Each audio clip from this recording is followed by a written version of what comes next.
Lu pernah nggak sih tiba-tiba check out barang di e-commerce, padahal sebenarnya nggak butuh? Pas paket datang malah nyesel sendiri. Nah, itu tandanya lu lagi kena belanja impulsif. Tapi pertanyaannya, gimana sih cara tahu kapan lu harus berhenti? Stay tune, karena gue bakal bahas tuntas di video ini. Mari kita bahas.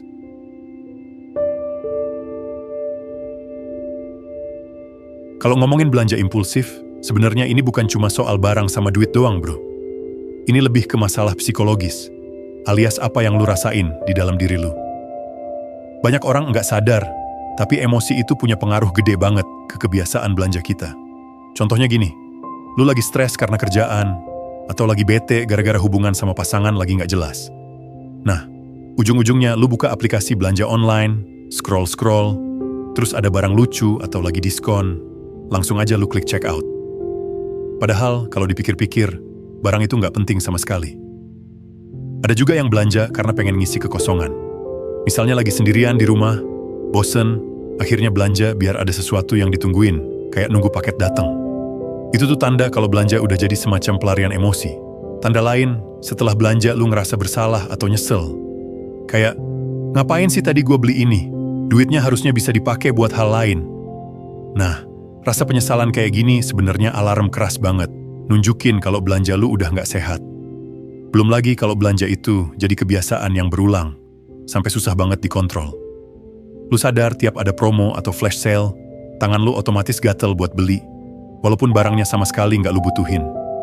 Kalau udah kayak gitu, sebenarnya lu bukan lagi ngontrol belanja, tapi belanja yang ngontrol lu. Jadi intinya, tanda-tanda psikologis belanja impulsif itu bisa kelihatan jelas. Belanja buat ngilangin emosi negatif, nyesel tiap kali abis belanja, dan jadi kebiasaan yang makin susah dihentikan. Kalau lu nemuin tanda ini di diri lu, artinya lu udah harus hati-hati banget, bro. Itu lampu merah kalau belanja lu udah melenceng jauh dari kebutuhan sebenarnya.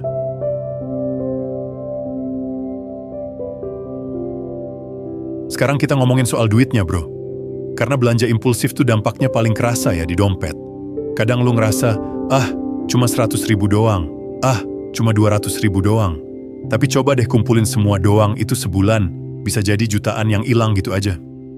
Nah, cara paling gampang buat ngecek adalah lihat proporsi pengeluaran lu.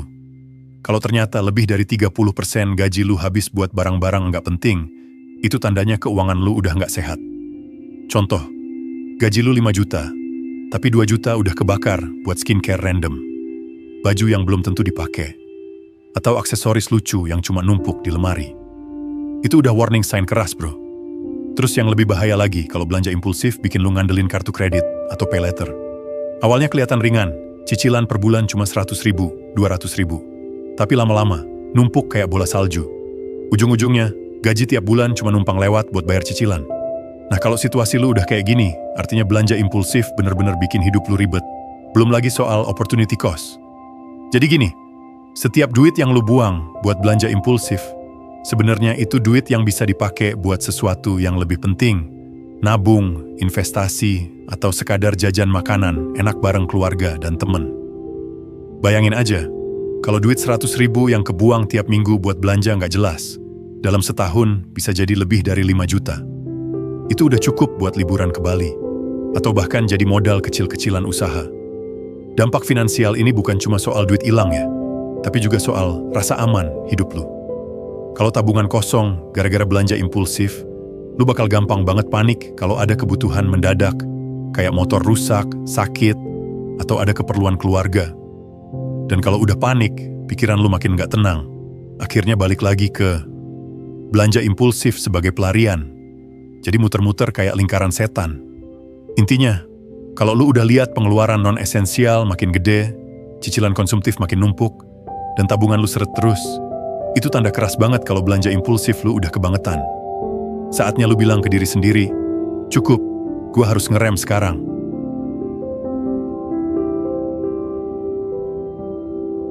Kalau tadi kita udah bahas soal tanda-tanda psikologis sama dampak finansial, sekarang gua mau masuk ke langkah paling penting. Gimana caranya lu bisa nentuin stop point buat diri lu sendiri? Karena jujur aja bro, belanja impulsif itu nggak mungkin bisa dihapus 100%. Kita manusia, wajar banget kalau kadang pengen belanja spontan. Tapi kuncinya adalah gimana caranya biar tetap terkendali. Cara pertama, bikin batas anggaran impulsif. Jadi gini, dari gaji bulanan lu, sisihin dulu buat kebutuhan pokok, kayak makan, transport, tagihan. Sisihin juga buat tabungan atau investasi. Nah, sisanya boleh deh lu kasih jatah kecil buat belanja impulsif. Misalnya 5-10% dari gaji. Jadi kalau gaji lu 5 juta, maksimal 500.000 yang boleh kebuang buat belanja spontan. Lewat dari situ, stop, jangan dipaksa. Ini kayak bikin pagar biar lu nggak kelewatan. Cara kedua, pakai aturan 24 jam. Jadi setiap kali lu ngelihat barang yang bikin tangan gatel pengen beli, tahan dulu 24 jam. Kalau besok lu masih kepikiran barang itu, kemungkinan besar emang ada gunanya. Tapi kalau udah lupa atau malah ngerasa biasa aja, berarti itu cuma keinginan sesaat. Trik simple ini lumayan ampuh banget buat ngerem belanja yang cuma didorong nafsu. Cara ketiga, coba bikin jurnal belanja. Catat semua barang yang lu beli impulsif, alasannya apa, terus gimana perasaan lu setelah beli.